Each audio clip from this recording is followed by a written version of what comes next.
Hello friends, idli தோசைக்கு இந்த மாதிரி சட்னி ட்ரை பண்ணுங்கள். டேஸ்ட்டு வேறு லெவலில் இருக்கும். 2 இட்லி சாப்பிட்ற இடத்துல 4 இட்லி கண்டிப்பாக சாப்பிடுவாங்க. எப்படி செய்கிறதுன்னு பார்க்கலாமா?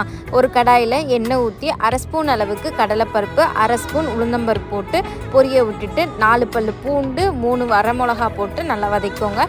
இப்போ சாப் பண்ணி வச்சுருக்க ஒரு பெரிய வெங்காயம், அது கூடவே 2 தக்காளியும் போட்டு நல்லா வதக்கிக்கலாம். இது வேகிறதுக்கு கொஞ்சமாக நம்மளுக்கு தேவையான அளவு சால்ட்டை ஆட் பண்ணிக்கோங்க. இப்போ தான் மெயின் இன்க்ரீடியண்ட்டாக நம்ம 2 கருவேப்பிலை, 2 கொத்தமல்லி, 2 புதினான்னு எல்லாத்துலேயும் கொஞ்சம் கொஞ்சம் மட்டும் போடுங்க. ரொம்ப வேணாம், கொஞ்சம் கொஞ்சம் போடுங்க. இதோட டேஸ்ட்டு ரொம்ப சூப்பராக இருக்கும்.